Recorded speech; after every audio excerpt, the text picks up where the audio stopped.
Azure-Light Tavern, Chapter 3. The weight of fatigue laid heavy on Avora's shoulders.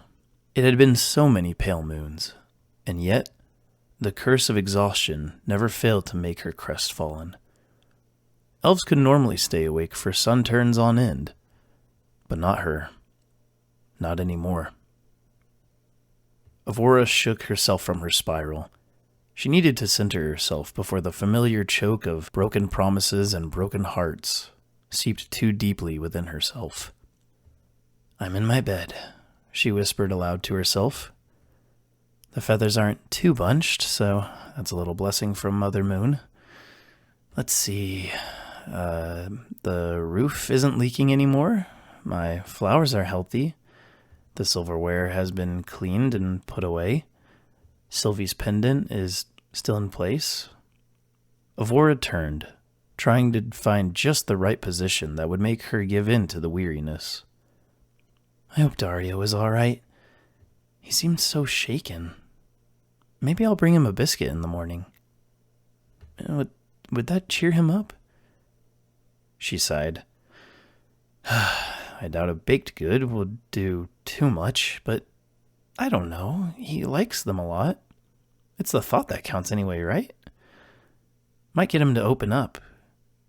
He doesn't like to talk about his past, but maybe it would do him some good to open up a bit, or would it?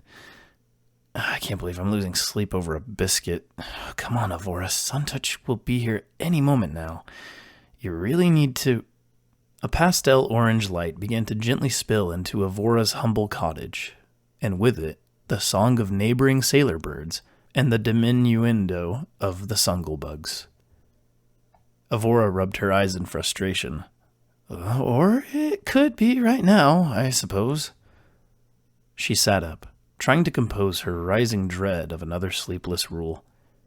Before she could curse the pointed ones that landed her in this predicament, she clasped her hands together, bringing them up to her forehead, then to her heart, and then to her lips. "Hallowed be the name of Saylos," she prayed.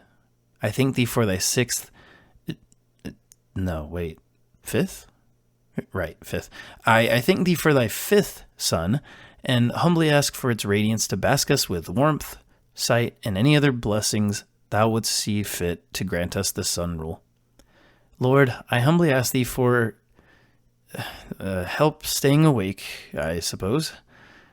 I also ask for peace of mind to fall upon Darrio, that he may know that he is a good man, and he can trust me and his other friends with anything. Finally, I ask that I may see a Meller in full bloom, that I may keep my promise with Sylvie. I petition my voice unto thee, Solvos, he who governs the seven suns. May thy dance with Unalia be eternal, as thy love for her is. Amen." Avora sat up, stretching her arms. She then irreverently bit her thumb, picturing an ivory statue of a beautiful elf that once plagued her young life at every waking moment. "Alcazel, you nasty pointed twit," she darkly smiled. "Suck an egg and tell a Farrell I bite my thumb at him too. Amen." Avora got out of bed, her modest nightgown failing the fight to stay in the covers. "Well, I feel better already. Time to make that biscuit. Maybe I should make one for Gob and Zill too."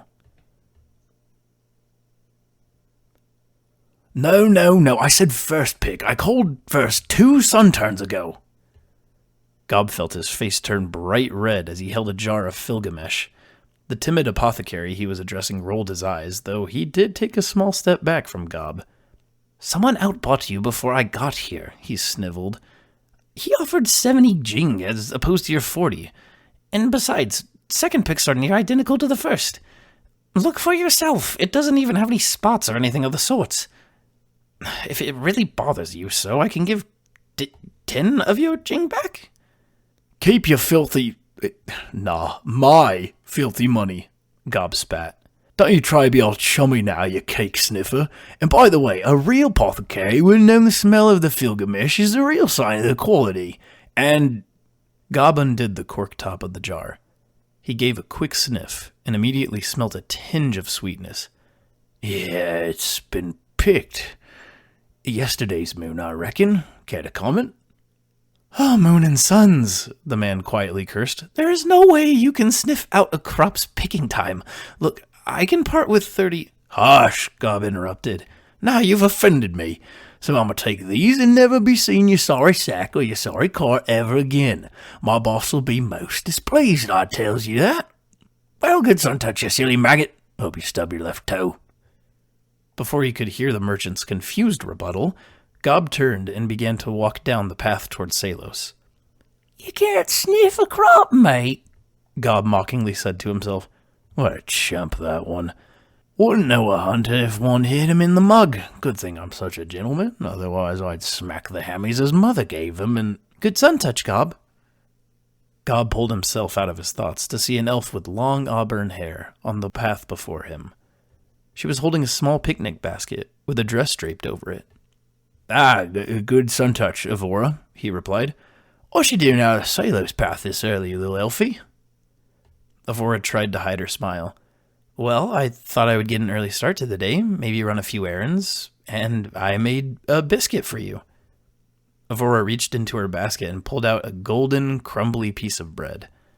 Even from where he stood, Gob could smell the herbs, butter, and milk. Gob minded his strength as he accepted the baked good. Oh, well, what a time to be alive, ain't it? Thank you kindly, dear. You're very welcome. I hope you like it. Oh, this is very lovely, dear. Especially after an absolute smack time I just had.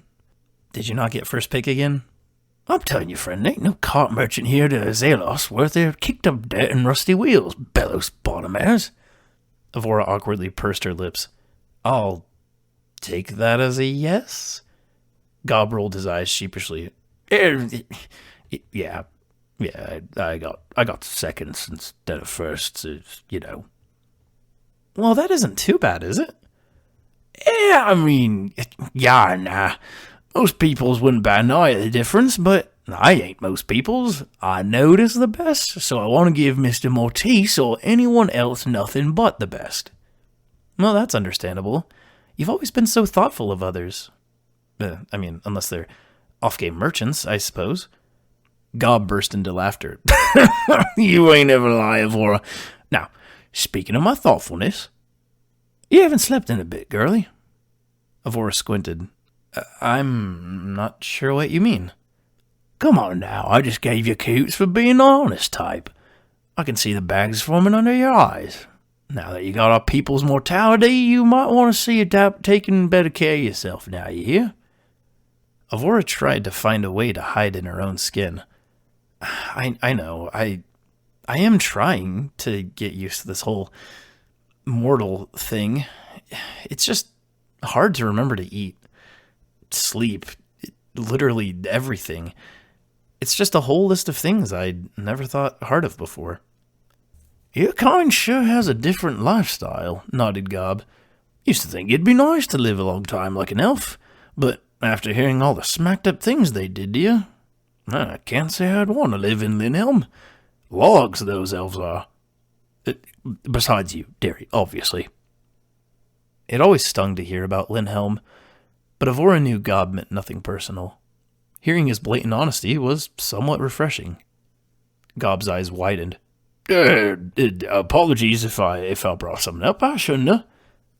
No, Gob, you're perfectly fine, Avora quickly said. It was such a long time ago anyway.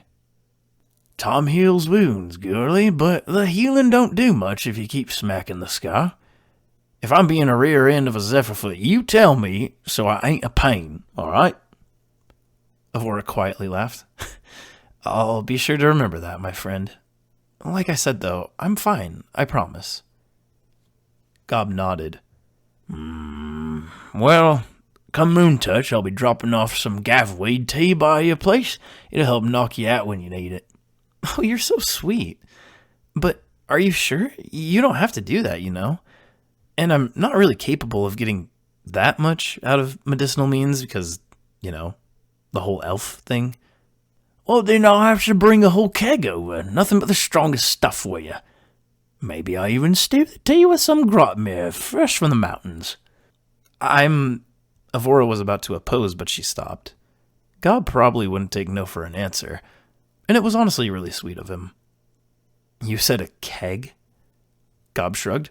You need it, I got it. Avora chuckled, and the two continued their walk in silence.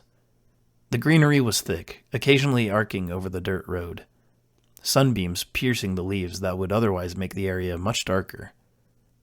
Eventually, the two reached the Azure-Light Tavern. The chimney was smoking, and the air was rich with the smell of cooked meats. Mr. Mortice must be cooking something succulent, eh? Gob smacked his lips. Must be. I've always been surprised with how well he cooks. He just never came across the type to me. Avora took in another greedy sniff. Smells like Galehine. But wait. Gob took a few sniffs himself. Galehine marinated with ozzel fruit. Darrio hates ozzel fruit. Why would he? Suddenly, a young boy burst out of the front door in a panic. His long, dirty blonde hair was matted with sweat. I'm telling you, he cried. Let the leather cook with the meat and you'll never go back to the way you made it before. Darrio came bounding out of the tavern, red as the clay underfoot. I am not gonna taste that crap. Do you know how much a cut of Galehine that size is worth? You owe me big. Sir, I insist. The boy threw up his hands in surrender. The sweetness, the subtle tang, the juice of the beast. You'll be begging me to work for you after just one bite. Avora took a step forward. Hold for a moment. What is going on? Darrio, who in the Everlife is this? Darrio opened his mouth to speak, but the boy jumped in between him and Avora. It's an honor to be in the presence of one so beautiful as yourself, my lady. I am Edmoro Zon Valdastrio, at your service.